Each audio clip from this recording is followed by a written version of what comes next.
We're starting this deep dive with a story of, well, absolute lifelong devotion. A bond that started in post-war Germany, was celebrated on stages across the world, and was sealed with a final synchronized exit. It's a powerful story. On November 17th, 2025, the German entertainers Alice and Ellen Kessler, the legendary Kessler Twins, chose a joint-assisted death. They were 89. And this wasn't some sudden tragedy. It was the final act of a pact they had kept their entire lives. A carefully planned one. Which led to this headline that you saw across Europe, the death story Germany doesn't want to talk about. So our mission today is to figure out why. Why did this incredibly private choice become a flashpoint for Germany's really contested and very recent legal battles over end-of-life choice? And we're going to be pulling apart all the sources for you, the biographies, the court rulings, even global legislation, to give you a full picture of not just who the Kessler twins were, but how their final choice shines a light on this fundamental right to self-determination. Especially when that self is, fundamentally tied to someone else. Exactly. And look, if you're finding these deep dives into celebrity culture and what they mean for the rest of us valuable, you know what to do. Hit that subscribe button so you don't miss our next exploration. So before we get into the whole constitutional drama this sparked, we really have to understand the twins themselves, the foundation of that bond. They were, for, 6 decades, inseparable icons. Their early life is so key to understanding their radical need for independence. They were born in 1936. They started at the Leipzig Opera, but then in 1952, they were just 16 when they fled. Fled communist East Germany for the West. Right. They landed in Dusseldorf. Mm-hmm. And that single act, that synchronized escape, it really defined everything that came after, personally and professionally. And their star just rose so fast. They were dancers, singers, actresses. They performed at the Lido in Paris, which was a huge deal. They even represented West Germany at Eurovision in 1959. But their fame just... exploded when they moved to Italy. Mm. That's where, in the 60s, they were famously called the legs of the nation. An iconic title. Totally. Their synchronized routines were just. They symbolized this post-war European elegance and sort of modern freedom. And they were so big internationally. They were on the Ed Sullivan Show in the U.S., the Red Skelton Hour. I mean, sharing stages with giants. And this inseparability, it wasn't just for the cameras. It was completely intentional. They never married, never had children. They lived their whole adult lives in adjoining apartments near Munich. They built their own little universe. And this wasn't by accident. The sources are pretty clear that their pact never to marry came from watching their mother. She was in a really unhappy marriage with domestic violence. So they saw their careers as their way out, their independence. They said publicly they refused to ever depend on a man. And that fierce independence, that protection of their unit, led directly to their final pact. They were very open about it. They said they wanted to leave together on the same day. They even said, the idea that one of the two will go first is very difficult to bear. Their dependence on each other became the ultimate expression of their shared autonomy. It's a fascinating paradox. It really is. Yeah. And the exit was managed with the same precision as their careers. They had specific instructions for their ashes. I read this, yeah. To be placed in a single urn, together with the remains of their mother, Elsa, and their dog, Yello. Even their will was just as meticulous. Their fortune, which was undisclosed, it was split between several charities. Doctors Without Borders, UNICEF, the German Foundation for Patient Protection. They said they wanted to divide their inheritance more fairly, not throw everything into one pot. And this level of, precise, consistent, considered planning, it's not just an emotional detail, it's actually legally critical. Right. As we pivot to the German legal landscape, their methodical approach is exactly what the law requires. And this brings us right to the core of why this became the death story Germany doesn't want to talk about. The legal struggle over their right to even make this choice. So it's so fascinating because how volatile the German law has been just in the last decade or so. It really has been. For about 150 years, assistance in suicide was actually not a crime in Germany. It was just the status quo. The state didn't interfere in that private act. So what happened in 2015? Why did Parliament suddenly feel the need to change this long-standing norm? Well, it was driven by a lot of conservative and clerical pressure. They wanted to restrict organizations that helped facilitate assisted dying. So in 2015, Parliament passed Section 217 of the Criminal Code. What did that do exactly? It penalized the repeated or professional provision of help for end-of-life choices. The German term is geschäftsmäßig. But wait. If suicide itself wasn't illegal, why make the assistance a crime? Because the state wanted to stop organizations like the German Society for Humane Dying from making the practice, organized and accessible. The law was framed as stopping a business of suicide, but its real impact was much wider. It restricted doctors, even family members. Right, and legal experts immediately warned Parliament that this was probably unconstitutional, that it violated Germany's basic law, the Grundgesetz. Which brings us to 2020. What exactly did the Constitutional Court find wrong with Section 217? Why did they strike it down? Okay, so this is where it gets really interesting for you as a listener.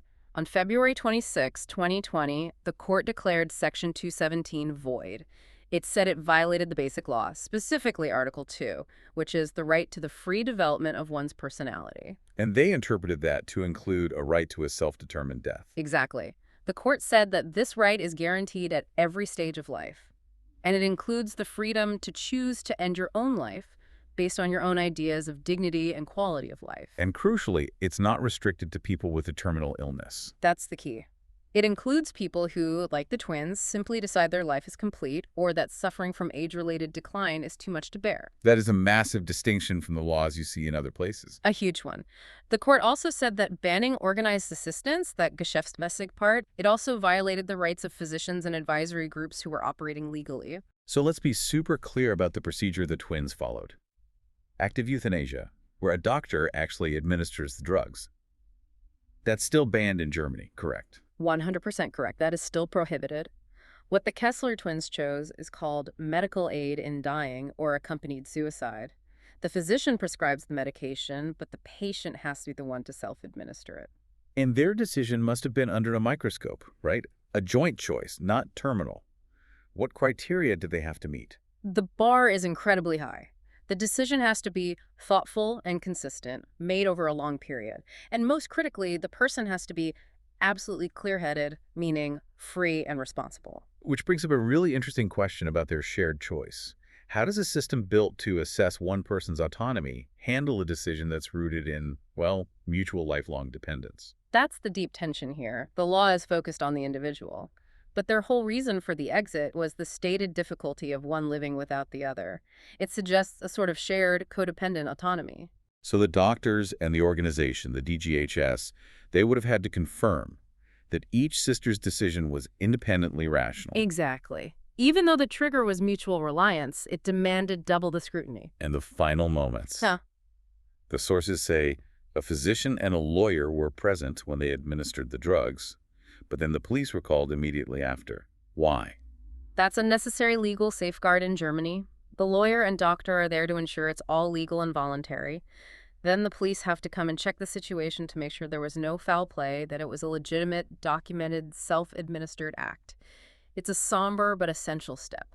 This whole story, this very public and intentional choice, it really forces you to look at Germany's law in the context of the rest of the world. And it shows you just how unique their model is. When you look at Europe, you basically see three different models. Germany's, which allows non-commercial assisted suicide based on autonomy, but bans active euthanasia. And how does that stack up against its neighbors? Like, say, Switzerland. People always think of Switzerland with this. Switzerland's law is all about motive. Assistance is only illegal if it comes from selfish motives, like trying to get an inheritance early. If the motive is compassionate, it's legal. But countries like the Netherlands and Belgium, they go even further than Germany's self-administration rule, don't they? Oh, significantly further. They regulate and permit voluntary euthanasia. The doctor can administer the drugs. That is a bright line Germany refuses to cross. But you see the trend, with Spain, Portugal, Slovenia, all moving toward more choice. And if we jump over to the U.S., the approach is much more tightly controlled, much more medical. Yes. In the U.S., the states that have medical aid in dying laws, they generally have the strictest rule. Yeah. You need a terminal diagnosis with 6 months or less to live. It's about relieving suffering for someone who is already dying. It's not about proactive self-determination in the face of just old age and decline, like the Kesslers. Exactly. And we are seeing that model slowly expand, right? Yeah. Oregon and Vermont recently got rid of their residency requirements. Correct. So access is expanding a bit.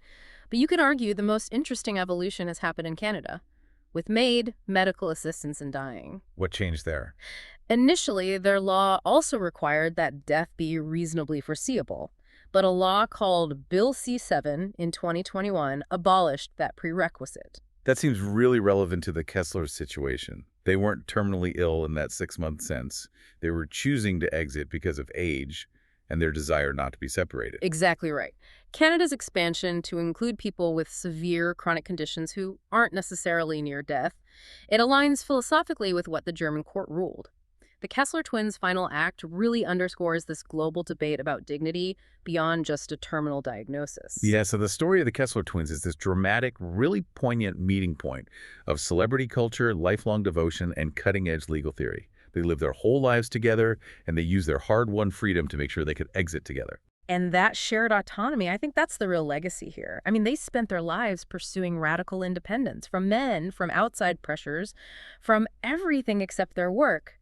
And yet, their very last act was an acknowledgement of their deepest, most defining dependence on each other. And their decision to exercise that self-determination together and to have it validated by a legal system that puts such a high value on individual freedom, it leaves you with a really profound question to think about.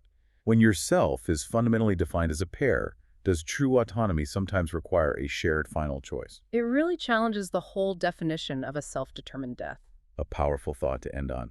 Thank you for joining us on this deep dive into the lives, the final pact, and the complicated laws highlighted by the Kessler Twins. It was a privilege to explore this context with you. You've been listening to The Deep Dive. Thanks for tuning in, and don't forget to subscribe for more stories that keep the stars shining.